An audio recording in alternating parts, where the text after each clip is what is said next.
বাম আমলের প্রাথমিক শিক্ষক নিয়োগের প্যানেল দেখতে চাইল কলকাতা হাইকোর্ট। 1 মাস সময় বেঁধে দিলেন বিচারপতি। বোঝো ঠেলা।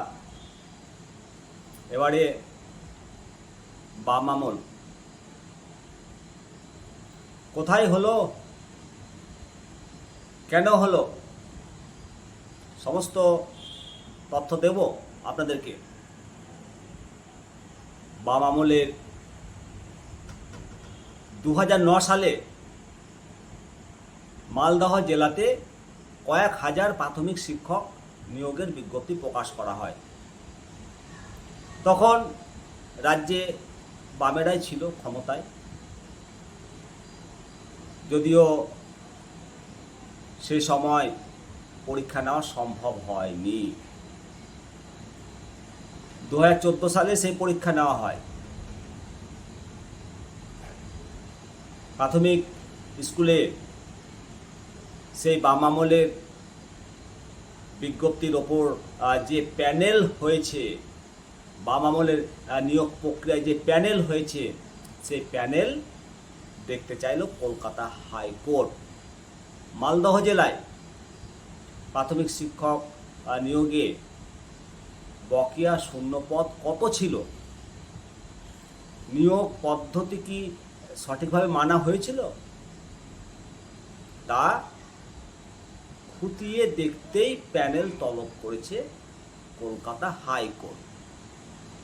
আর হাইকোর্টের এই নির্দেশের ফলে কয়েক হাজার প্রার্থীর প্যানেল জমা দিতে হবে প্রাথমিক শিক্ষা পর্ষদকে। আজকে শুক্রবার কলকাতা হাইকোর্টের মাননীয় বিচারপতি অমৃতা সিংহের নির্দেশ যে আগামী 1 মাসের মধ্যে মালদহ জেলায় ওই নিয়োগের প্যানেল জমা দিতে হবে পর্ষদকে। আগামী 2রা নভেম্বর আবার মাননীয় বিচারপতি অমৃতা সিনহা মহাশয়ের বেঞ্চে এই মামলার পরবর্তী শুনানি হবে।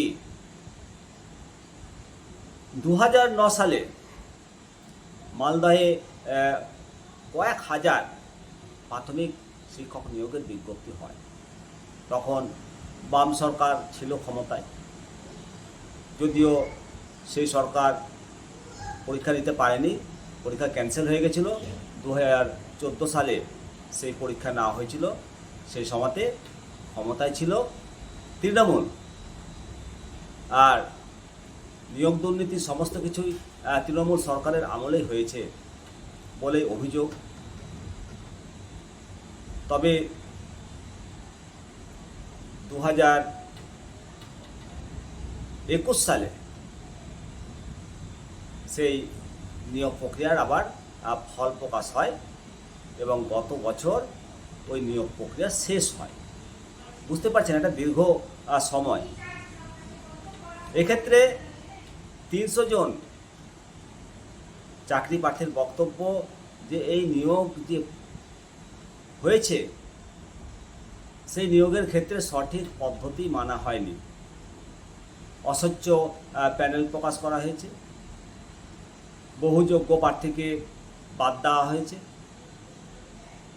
তাদের আইনজীবী ফিরদৌস শামীম এই নিয়োগ প্রক্রিয়ায় বকেয়া শূন্য পদে কারা কোন পদ্ধতিতে নিয়োগ পেলেন তা পরিষ্কার নয় বলে আদালতে জানিয়েছেন।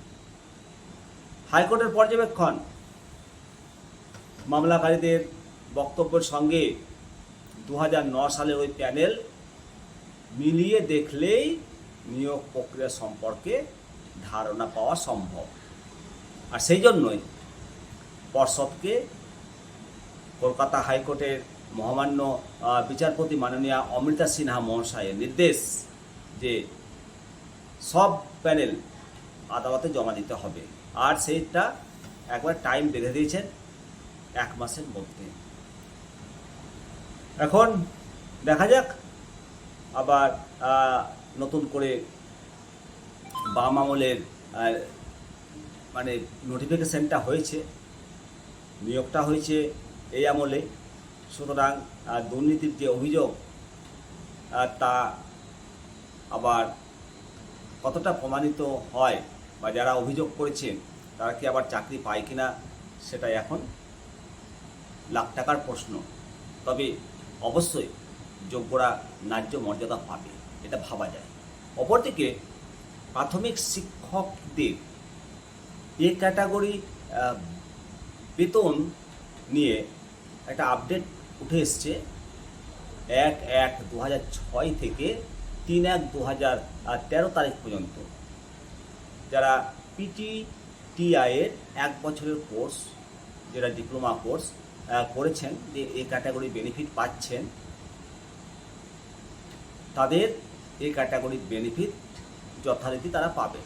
এক্ষেত্রে অর্ডারে বলা হয়েছে যে date before the issuance of a category pay vide memo number 209 ACE PTTI 7/2011 dated 4/3/2013। এর মধ্যে 1 বছরের পিটিটিআই থাকলে তারা এই ক্যাটাগরি বেতন যথারীতি পাবে। অপরদিকে প্রাথমিক শিক্ষক শিক্ষিকাগণ যারা চাকরি করছেন 4/3/2013 তারিখের পরে বা 4/3/2013 তারিখ বা তারপরে পিটিটিআই কোর্স করেছেন এবং 1 বছরের ডিপ্লোমা সহ নিয়োগ পেয়েছেন, 1 বছর ট্রেনিংয়ে আপনারা চাকরি করছেন, কিন্তু যেটা অর্ডার হয়েছে